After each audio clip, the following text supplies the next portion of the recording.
All right, it's June 28th, 2012. We're in Mortain, Normandy, France. Marty Morgan. So this is Hill 314, and the significance of Hill 314 is this. In the aftermath of the breakout from St. Lo, the push south toward Avranches, with the opening of the coastal plain at Avranches and the extension of the Third Army as it enters combat, American forces, particularly the 1st Infantry Division, were pushed off to the left flank of American lines and the left flank of the American axis of advance toward the south.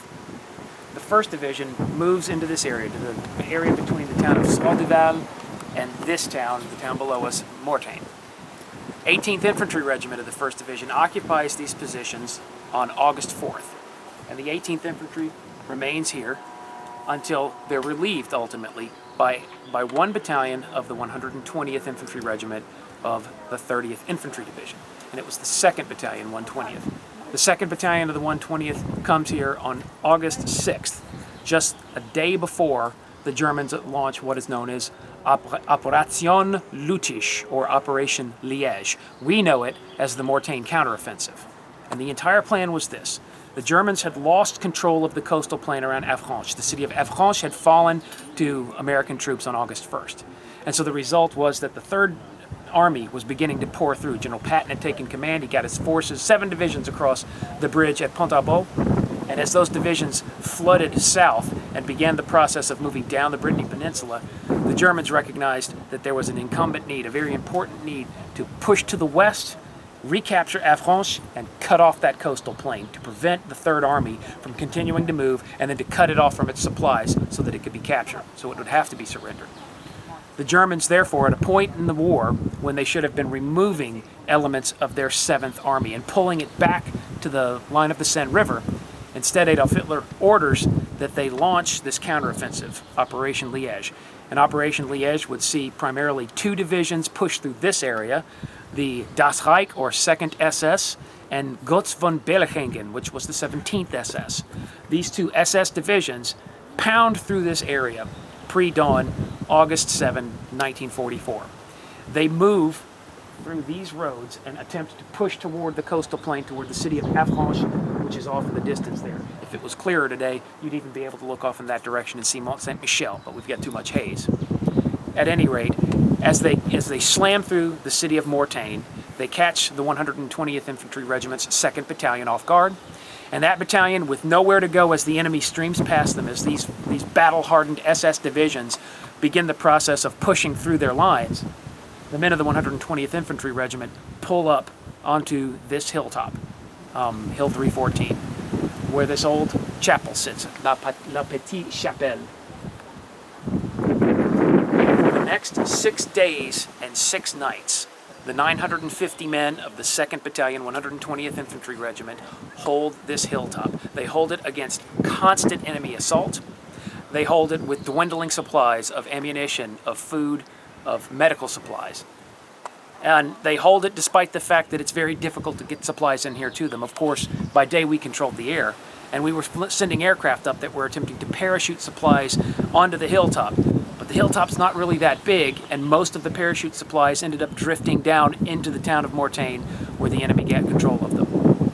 This caused the army to resort to a very clever piece of ingenuity, and that is that they would take 105 millimeter artillery shells that were specifically made for the distribution of leaflets, and that was a shell where you could unscrew the back, it revealed a cavity, you could roll up leaflets, put them in that cavity, seal the shell, put a bursting fuse on the shell, and then fire it through the gun. When the shell landed, it would explode, it would fragment the case of the shell, and leaflets would go everywhere.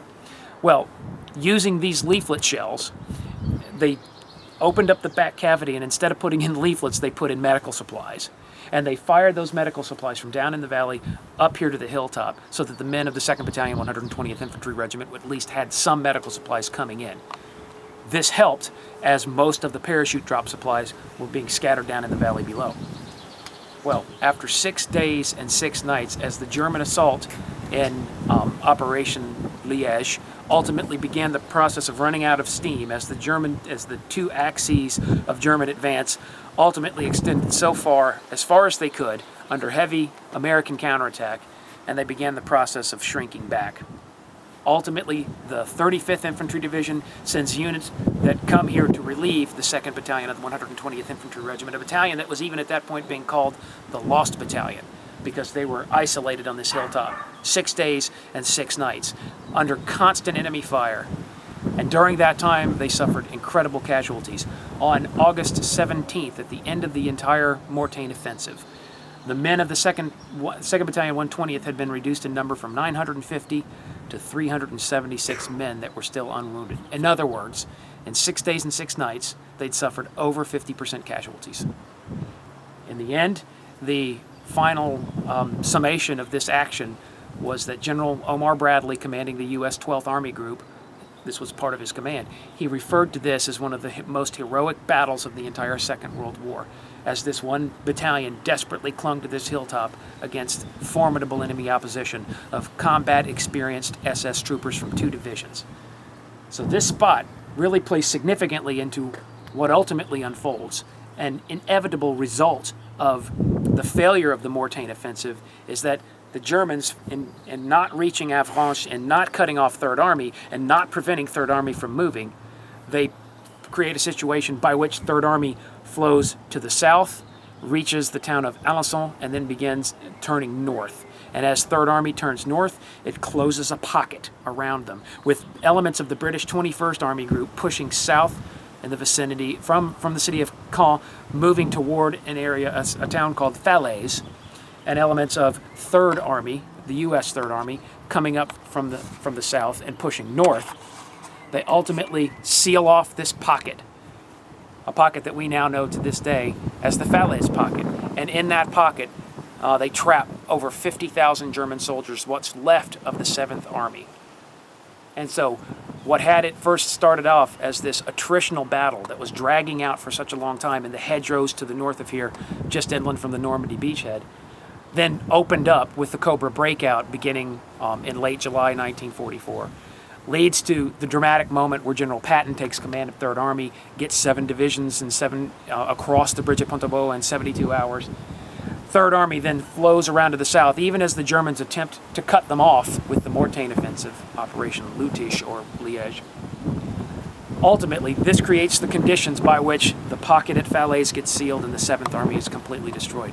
So there's this dramatic change to the way that the battle in Normandy flows, the first 90 days as we call it. 90 days which are designated or really characterized at the beginning by static warfare, infantry warfare to the north in the hedgerows, and then this type of battle, which opens up to a more flowing, a more fluid battlefield where the mechanized divisions of the United States Army turn the enemy's flank, seal the pocket, and destroy what's left of the defending force in Normandy. Marty, of the 950 men up here at the beginning, what weapons did they have? And that's just it. This battalion is a lightly armed battalion. The battalion consists of your standard infantry rifle platoons of men armed with M1s, M1 carbines, light machine guns, the 1919 A4 30 caliber air-cooled machine gun.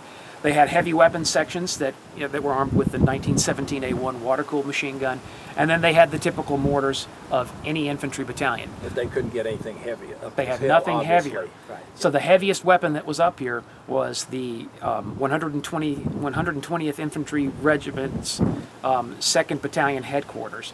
And headquarters 2nd Battalion had a section of 81 millimeter mortars. And that gave them some strength to fight back, but not that much. Yeah. The artillery assets that ultimately help win this battle are down on the plain below. They have air cover. The 30th Division brought in? 30th Division artillery assets and 35th Division artillery assets. In addition to that, the 1st Infantry Division is still in the area, and it contributes as well. And so give us a sense of the opposition. So we know what they were lightly armed up here in a defensive position on the hill. What was hitting them? They were being hit by Artillery. by heavy artillery on a constant basis, by basically division level artillery of 105 millimeter and 150 millimeter caliber.